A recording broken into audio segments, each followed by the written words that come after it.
বলে সন্ত্রাসী জঙ্গি। যখন ইহুদিরা দাঁড়িয়ে রাখে তখন বলে ধর্মগুরু। চিন্তা করছেন আপনি, মুসলমান দাঁড়িয়ে রাখলে কি বলে? জঙ্গি, মৌলবাদী। আর যদি ইহুদিরা রাখে বলা হয় ধর্মগুরু। আপনি কোথায় মনে করছেন? মুসলমানদেরকে এখন ভুলিয়ে দিচ্ছে জিহাদ মানে সন্ত্রাসী। নাউজুবিল্লাহ। মুসলমানদেরকে শিখাচ্ছে জিহাদ মানে কি? সন্ত্রাসী। দেখেন ভারতে মুসলমানদের উপরে যে জুলুম শুরু করছে, মুসলমানদের মসজিদ ভাঙা হচ্ছে, আর সন্ত্রাসী। মুসলমান যদি প্রতিবাদ করে এটাই হবে জিহাদ। কাফেরদের বিরুদ্ধে সোচ্চার হওয়া, এটার নাম কি? জিহাদ। এখন আপনার মসজিদ ভাঙা, আপনার মেয়েগুলো অত্যাচার করতেছে, আপনার বিবিগুলো অত্যাচার করতেছে, আপনি কিন্তু জিজবের প্রতিবাদ করবেন কিনা? তো প্রতিবাদ করা এটা কি দোষ? কথা বলেন, এটা দোষ নাকি? দোষ না, প্রতিবাদ করতেই হবে। কেন? আপনার মেয়ের ইজ্জত চলে যাচ্ছে, আপনার ভাইয়ের ইজ্জত চলে যাচ্ছে, আপনার বোনের ইজ্জত চলে যাচ্ছে। এগুলি হেফাজতের জন্য আপনাকে জিহাদ করতে হবে, না হয় কাফের থেকে আপনি বাঁচতে পারবেন না। এই জন্য জিহাদ হচ্ছে পবিত্র। জিহাদ কি? পবিত্র। জিহাদের আলোচনা আমাদের প্রত্যেকটা মুমিন মুসলমানদের হৃদয়ে অন্তঃকরণে পরিষ্কার করে রাখতে হবে। আমি মুসলমান, যেহেতু নামাজ আল্লাহ তাআলা ফরজ করে দিয়েছেন, জিহাদও ফরজ। আমি জিহাদকে বিশ্বাস করি। যখনই জিহাদের ডাক আসে আমরা মুমিন মুসলমান জিহাদের জন্য ঝাঁপিয়ে পড়ব ইনশাআল্লাহ। কেন? তৃতীয় বিশ্বযুদ্ধের সময় আর বেশি বাকি নেই। ইমাম মাহদী আসার সময় বাকি নাই। চারিদিকে সব মুসলমানদের উপর অত্যাচার শুরু করেছে, গাজাকে নিঃস্ব করে দিয়েছে। গাজার প্রতিটা বিল্ডিং থেকে, প্রত্যেকটা ইট কোণা থেকে মনে হয় কান্নার আওয়াজ শোনা যায়। গাজার মুসলমান থাকবে কোথায়?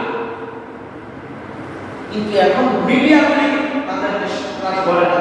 এখন যদি মুসলমান বলতো কত সন্ত্রাসী।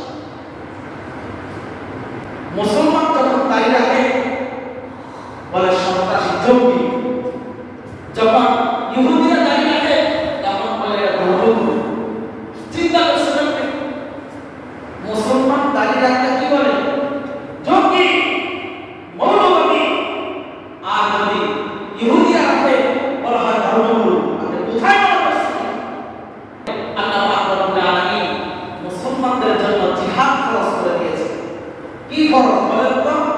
জিহাদ ফরজ। এখন জিহাদকে তারা জঙ্গি ট্যাগ লাগায়। জঙ্গি ফার্সি শব্দ, জঙ্গি অর্থ যোদ্ধা। বলেন তো কি? জঙ্গি অর্থ কি? যোদ্ধা। জঙ্গি অর্থ যোদ্ধা। 1971 সালে যারা দেশের জন্য যুদ্ধ করেছেন, যারা দেশকে, প্রত্যেকটা মা বোনের ইজ্জতকে রক্ষার জন্য, দেশকে রক্ষার জন্য যারা যুদ্ধ করেছেন পাকিস্তান হায়নাদের বিরুদ্ধে, তারা সবাই জঙ্গি, তারা সবাই যোদ্ধা। এখন বর্তমানে পুলিশ, সেনাবাহিনীরা যারাই দেশের জন্য কাজ করে সব জঙ্গি। কেমন? জঙ্গি অর্থ কি? যোদ্ধা। বলেন জঙ্গি অর্থ কি? যোদ্ধা। তাহলে সেনাবাহিনীরা দেশের জন্য একটা যোদ্ধা, পুলিশ প্রশাসন দেশের জন্য একটা যোদ্ধা, নৌবাহিনী দেশের জন্য একটা যোদ্ধা। দেশের প্রতি যখন আক্রমণ হবে, সেনাবাহিনী যাবে, পুলিশ যাবে, বিডিআর যাবে। কেন? তারা যোদ্ধা, তারা জঙ্গি। জঙ্গি বিমান, জঙ্গি বিমান কেন বলা হয়? বলেন তো জঙ্গি বিমান কেন বলা হয়? জঙ্গি মানে কি? যোদ্ধা, যুদ্ধ বিমান। আমাদেরকে ট্যাগ লাগায় যে আমরা জঙ্গি। আমরা জঙ্গি অর্থ কি? যোদ্ধা। যদি জঙ্গি খারাপ হয়, তোরা কেন জঙ্গি বিমান কিনো? তোদের কাম ধরে প্রত্যেকটা জঙ্গি বিমানকে ধ্বংস করা। কিন্তু মুসলমান যখন তাদের রক্ষার্থে যখন অস্ত্র নেয়, তখন এই জঙ্গি হয়ে যায়, সন্ত্রাসী হয়ে যায়। কাফেররা, ইহুদিরা গাজা, সিরিয়া মুসলমানকে, ছোট ছোট বাচ্চাকে হত্যা করছে। এখনো কি তারা সন্ত্রাসী হয় না? কেন মিডিয়া করছে? আমাদের প্রত্যেকটা মুসলমান প্রতিবাদ